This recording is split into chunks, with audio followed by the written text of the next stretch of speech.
Hello foodies, welcome to our channel.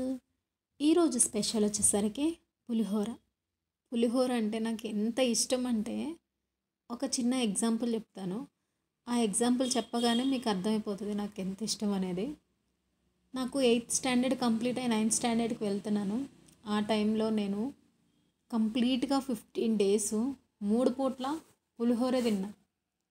అంత ఇష్టం అనమాట, బోరు కొట్టకుండా. సో అంత ఇష్టమైన పులిహోరని ఎలా చేయాలో చెప్తాను. ఇక్కడైతే నేను ఒక గ్లాస్ రైస్ తీసుకున్నాను. నీట్గా వాష్ చేసి దానికి డబుల్ క్వాంటిటీ వాటర్ అయితే యాడ్ చేసి కొంచెం ఉప్పు అయితే వేసేసి స్టవ్ మీద పెట్టేశాను. వేరే ప్యాన్లో 3 టేబుల్ స్పూన్ ఆయిల్ వేసుకోవాలి. ఆయిల్ బాగా హీట్ అయిన తర్వాత పోపు ఇంగ్రీడియంట్స్ అన్నీ, ఆవాలు, జీలకర్ర, పచ్చెనపప్పు, మినపప్పు, సాయిపప్పు ఇవన్నీ యాడ్ చేసి కొంచెం ఫ్రై అయిన తర్వాత దాంట్లో కొంచెం పల్లీలు, నాకు పల్లీలు పులిహోరలో ఎక్కువ ఉంటే చాలా ఇష్టం అనమాట. ముద్దలో ఎక్కువ తగులుతూ ఉంటే బాగా తినాలనిపిస్తుంది. అవి కూడా మంచి క్రిస్పీగా ఫ్రై అవ్వాలి. కొంచెం పచ్చిగా ఉంటే మనకి టేస్ట్ కూడా మంచిగా ఉండదు. సో బాగా ఫ్రై అవ్వాలి. సో దాంట్లో పచ్చిమిర్చి అలాగే ఎండుమిర్చి మొత్తం యాడ్ చేసుకోవాలి. దాంట్లో కొంచెం కరివేపాకు, కొత్తిమీర, తర్వాత మన టేస్ట్కి సరిపడా పసుపు, కొంచెం సాల్ట్ ఆల్రెడీ నేను రైస్లో వేసాను కాబట్టి కొంచెం తక్కువగానే వేసాను. సో మొత్తం ఆ పసుపు కూడా పచ్చివాసన పోయిన తర్వాత మొత్తం మనకి పోపు మొత్తం ఫ్రై అవుతుంది. ఫ్రై అయిన తర్వాత స్టవ్ ఆఫ్ చేసి పక్కన పెట్టేశాను. ఇక్కడ నేనైతే లెమన్ పులిహోర చేస్తున్నాను. సో ఒక గ్లాస్ రైస్కి నేను 3 మీడియం సైజ్ లెమన్స్ అయితే సరిపోతుంది. ఇక్కడ లెమన్స్ అనేది రఫ్ చేయడం వల్ల లెమన్ అనేది కొంచెం సాఫ్ట్ అయ్యి మనకి వాటర్ అనేది ఎక్కువ వస్తుంది. సో నేను ఇక్కడ లెమన్ వాటర్ అంతా తీసేసి పక్కన పెట్టేశాను.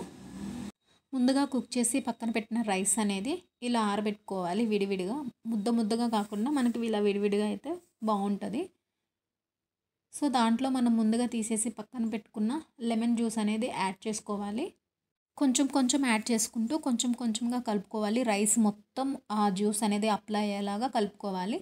తర్వాత ముందుగా ఫ్రై చేసి పక్కన పెట్టిన పోపు, పల్లీలు ఇదంతా కూడా మొత్తం యాడ్ చేసుకొని మొత్తం మన రైస్కి మొత్తం అప్లై అయ్యేలాగా మొత్తం కలుపుకోవాలండి.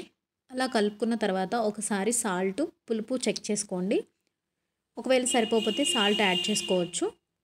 ఒకవేళ మీరు జర్నీ కనుక పులిహోర చేసుకునేటట్టయితే కొంచెం పులుపు ఎక్కువగా కలుపుకోండి.